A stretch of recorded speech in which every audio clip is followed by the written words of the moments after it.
Hi, I'm your host, Ron Knight. And I'm John Williams III, co-host of the show.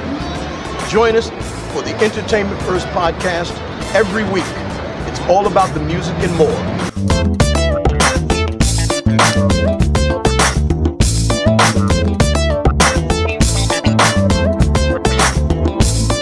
Good evening, ladies and gentlemen, and welcome to the Entertainment First Podcast, where it's all about the music and a whole lot more.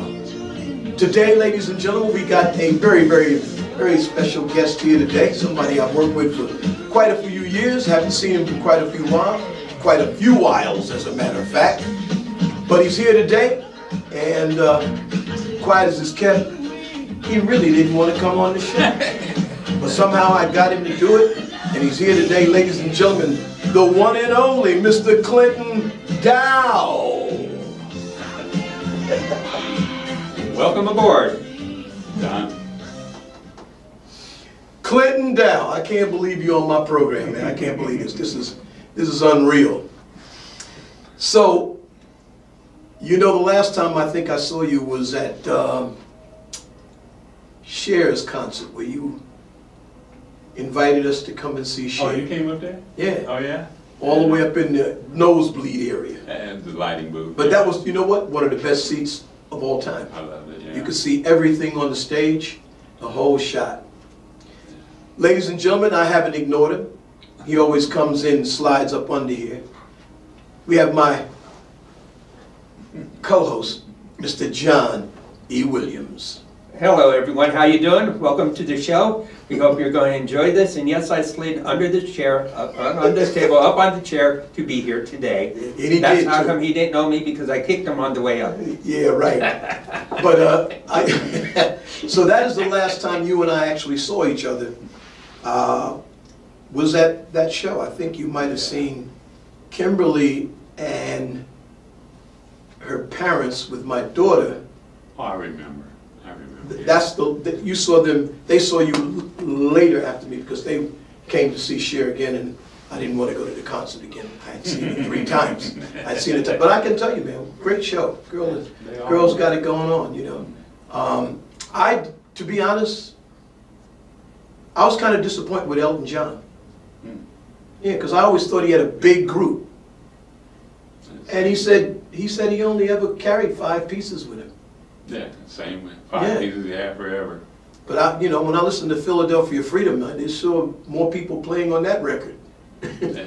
You know what I'm saying? Anyway, I want you to explain to me, because you're a sound engineer by trade. That's how I really first met you. You were doing some sound for me at the Showboat. Yeah. Is that correct? Yeah. So how did you get involved in the sound engineering business? Just remember buying my first drum machine and Tascam mixer and taking it from there, doing cover tunes and practicing. And next thing you know, I'm getting a job, getting the stage hand, and working for you. Have you always been interested in doing that kind of work, or what? Or did it just fall in? I got surprised. I was a draftsman for 20 years. Okay. And did music stuff on the side. Right. I never tried to be a musician or anything. I like playing in the back, in the shadows. So. Right, but so no one coerced you to get into the no, actually, my mother discouraged me. So. Boy, you better get a job. You better get a job out there. And I did. I rake leaves, shovel snow, and did all I had to do. Yeah, fair enough. Now, so what's been your, if you had to gauge it, what would you say in the business that you're in right now, in the staging business? What's been your greatest success? Just learning new equipment, new people, and what I'm setting up now is a mobile AV unit. It's in my RV, and I got audio station, I got the graphics station, and got the switcher station, so it keeps me busy. Yeah, fair enough. Yeah, especially through this time of the coronavirus. You got to keep your mind busy doing something. Right. So what would you say is your biggest, what would you think you learned, your biggest learning period in this industry would be? Well, just working with the people that I normally or the lessons you've learned so far. There's a lesson every day. Every day, huh? Yeah. Fall down once, keep getting up, huh? Yeah, that's, yeah. So being in the industry, what was the scariest moment you had being a stagehand? Being up 50 feet in the air. I can imagine. To hook something up, and I'm not a rigger, but sometimes you gotta go up. Right. And I don't know if I'm scared of heights, but 50 feet makes anybody nervous. Sure. Was this at a particular casino or? No, mostly in the convention center. In convention center. Yeah. Yeah, well, it's frightening just being on this floor of that place sometimes. Catwalks and everything. Yeah. But other than that. So have you been into the new convention center? No. That's a lot of square footage from what I I look. can't wait. Oh, yeah. It is, but they don't have it open to the public right now, and they're just modifying it more right now. So it's not open for the public? No. It's just they're probably just putting the final touches on it. Okay, how long did it take them to do it? I know I was away for some time, Yeah.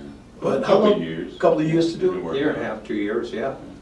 And they were getting ready for CES, and the show's coming up, and They canceled it, I heard. yeah, CES, all the big shows have canceled. There's nothing there until March.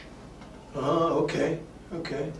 So now, did you at any time work at the Raiders Stadium at all? No.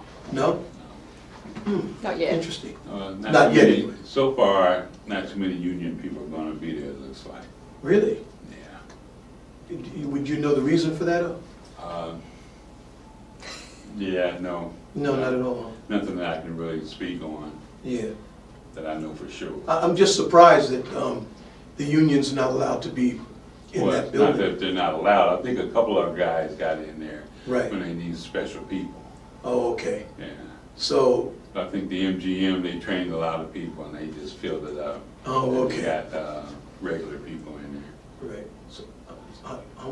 So is MGM part owner? I don't know, they started out to be, didn't they, before Allegiant? You know, they lost a lot of money over the October shooting too. Yeah, that too as well. In Mandalay Bay. Yeah. Yeah, we were in Australia at the time. We were overseas at the time when it happened.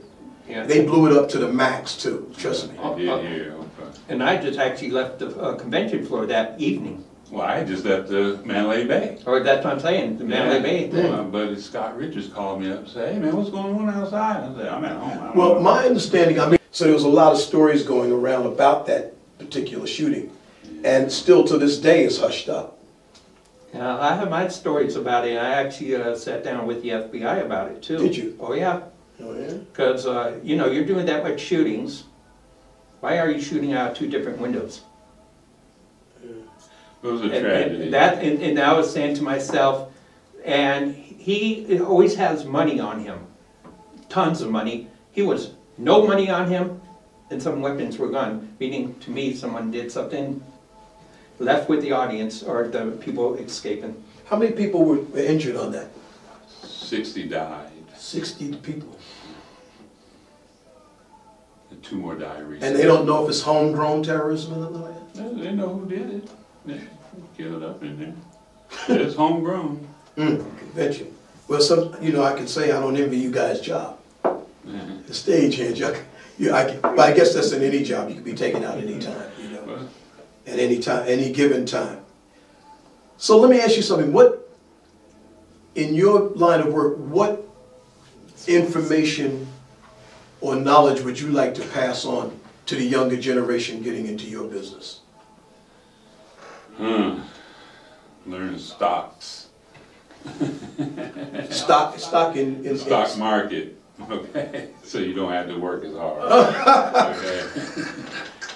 But it's a great profession. I love being a stagehand. I left being a draftsman for 20 years to be a stagehand. Right. But that's more me because I was into music, mixing Right. and everything. And Frank Zappa, my hero, he's the mix master of the Right. music. So I like to follow those footsteps, but it's a little too late. Right, I got you. But I just love music, so... So you would suggest that if they get involved into it, they need to... If you let almost everybody I know in there is some kind of musician or something musically before they started. Right. So you just gravitate to that. You know, it's a natural thing for me to do that, to be behind the scenes. I've done that for a long time, since I was like 15 years old, having my boys set up his custom amps and things like that. So you actually enjoy it?